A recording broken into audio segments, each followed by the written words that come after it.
Hey. Welcome back to Real TTV. And this your host, Sean S. Class. And I'm coming right back at you after the last video. So I wanted to pick back up where I left off at as far as getting started. This is chapter 1. This is where we getting started at. This is the first thing. Now, this is the thing. We already identified in the first chapter, they started out talking about flipping houses. We already know the definition of flipping a house is to make a profit. Now, the thing is being able to identify when it's good to flip and it's good to buy and rent. And what I'm going to point out is it's two kinds of markets in the real estate market. You got a buyer's market and you got a seller's market. And I'm going to break down the difference between the two. Right now, where we at today, we're in what they call a seller's market. Right now today, in February 2022, we're in what they call a buyer's market. Now, the opposite of a buyer's market is a seller's market. Now, I'm going to go back to the buyer's market because what a buyer's market means is that product is low. So that means there's not a lot of houses for sale. That means it's a drought on property when it's a buyer's market. So you can get the most out of selling your property right now in the buyer's market. Now, the seller's market is when you get the most for your money. I'm sorry. Take that back. The seller's market is when product is low, there's a drought, and you can get the most money out of your property when selling it. Now, a buyer's market is when product and houses are plentiful. So you can buy a house at its lowest, at the lowest term, you can buy a house for cheap, relatively cheap during a buyer's market. So what I generally do is, me personally, when I'm in a buyer's market, which that's how I got started. I got started in property by jumping into it when it was a buyer's market, right after the recession. And if y'all was listening to me in my first video, I was saying that, it's either in the first or the second video, I was talking about that, where I jumped in it right after the recession. Right after the recession, it was a buyer's market. Houses was under $10,000, in lower class neighborhoods. Not necessarily, you could buy a house for under $10,000 in a lower class neighborhood, pretty much. That's why when y'all see me and I drove past the one house and I said I bought the house for $2,500, that was true. It's public information. You can look it up. I bought the house for $2,500. Put the money into it, rent it out.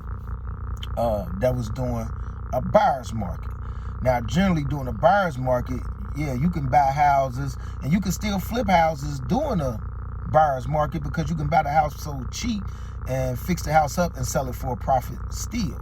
What I generally like to do myself is buy houses doing the buyer's market, which are relatively cheap, rent them out,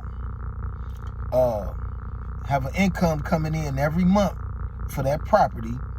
Then I sit on the properties and wait for a seller's market to come down the line like I did, and I sell a few houses for top price and get the most money out of my property.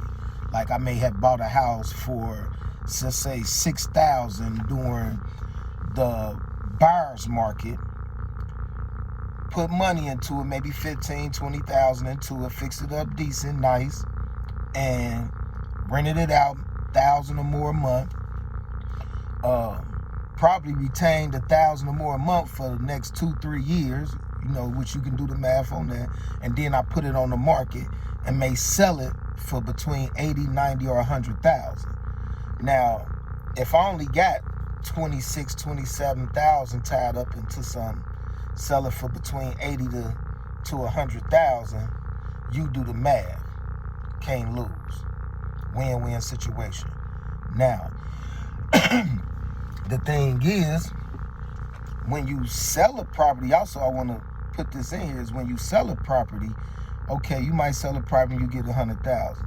Now, if you not willing to take that money that you just made and reinvest it back into your company, because that's what you want to do. You want to reinvest. Say you make $100,000, you want to reinvest that $100,000 back into your property. What I generally do is I might take $100,000 and go buy 3 to 4 more houses, or 3 houses, 2 houses, put the money into them. Unless it's something I want to put some money up, I may want to put $20,000 or $30,000 to the side for something, and take the other $60,000, $70,000 and invest it right back into my company. But I'm gonna take most of the money that I make and reinvest and buy more product. That way, I always got product, which is houses. And I always got some money coming in. Even if I'm just sitting on the house, I'm gonna fix it up and rent it out. So, that keeps me going.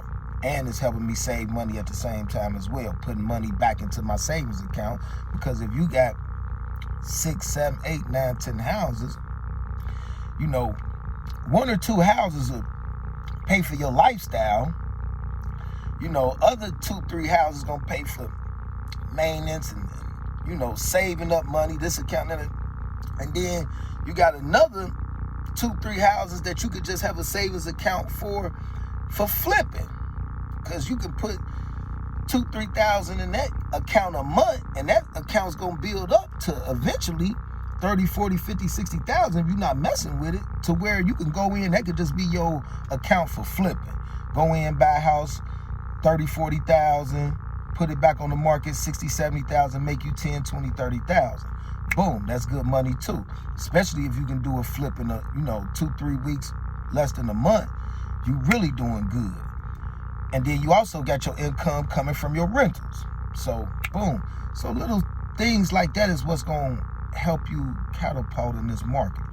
But just getting back to what I was talking about as well. Now, getting back to the seller's market. Now, seller's market, if you got houses, if you sitting on some houses and doing a seller's market, you sell a few and you still keep your few. That's what I do. But, to each his own. Some people like clearing the whole board out.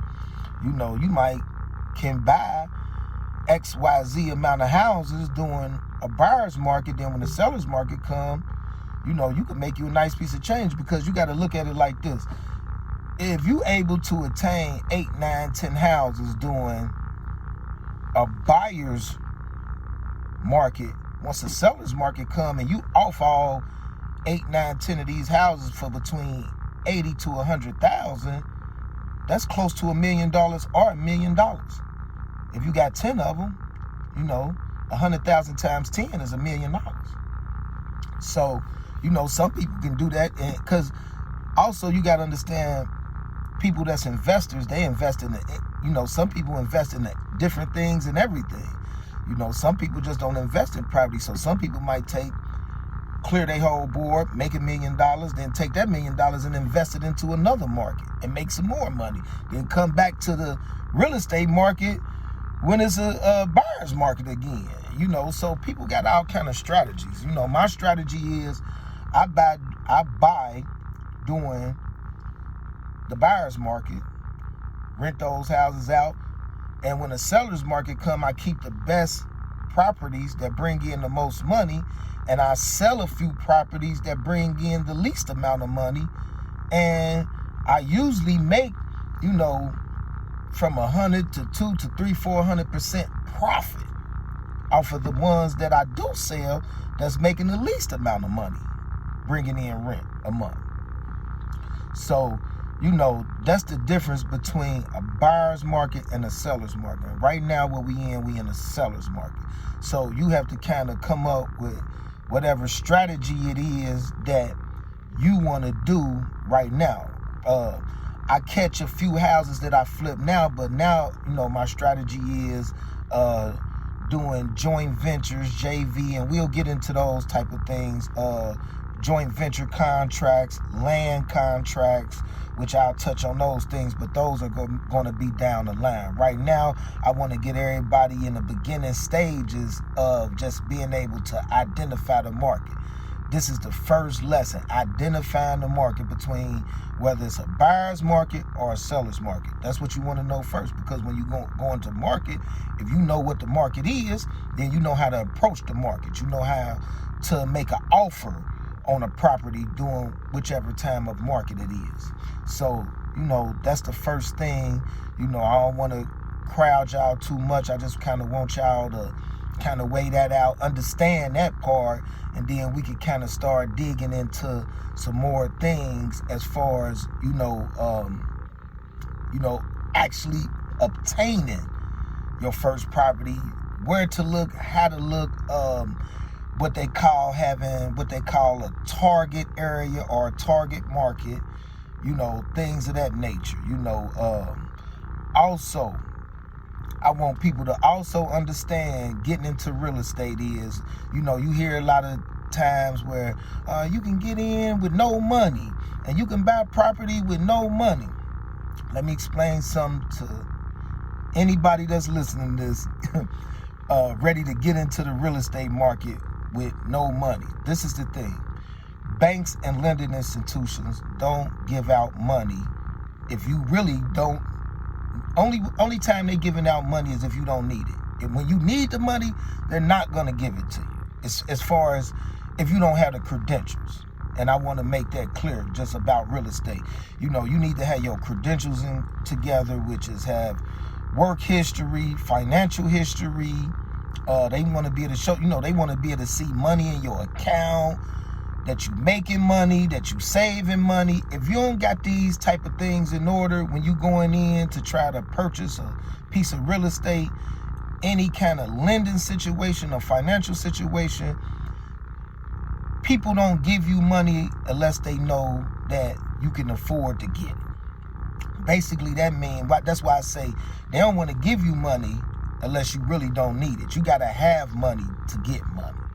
So the myth of just starting, you can start it with no money if you have the proper channels, the credit. And if you got credit, you've been taking care of your business and you're doing something right. Usually 9 times out of 10, if a person has good credit, they got some money saved in the bank account, they got a good job, they're doing the necessary things to where they're not in a situation where they don't have anything. But if you think that you can start property with no money, no credentials, no, that don't happen. It ain't. And the only way you can use other people's money is when they know that you got money yourself. So that's the myth with that when they tell you that. So I just want to break that down. Also, I also want to add this in because I want to also give, encouraging words, because you're going to need encouraging words in anything that you do as far as market, starting your own business, anything like that's going to be rough, things, it's going to be ups and downs. So when you starting your business, you want to understand that. One thing I want to say is, when you doing your business or when you in any kind of market and you trying to push forward, anytime you encounter a fool, you step to the side, let that fool go down the street, encounter another fool, and let both fools destroy each other. You get out the way of fools, because you're going to encounter fools in anything you do in life, whether it's starting a business, just maybe even going to the gas station to get some gas. But remember that, y'all. When you encounter a fool, step to the side. Don't get caught up into that mess. Concentrate on moving forward and being successful in your business. That's what you want to concentrate on. But I just want to leave y'all with that word. Subscribe, share, like. Subscribe, share, like. Come on, y'all. Get with me. I'm going to be dropping some jewels. This ain't it, Trust me, I got some more good stuff to get y'all. So tune in in a minute. All right, peace. One.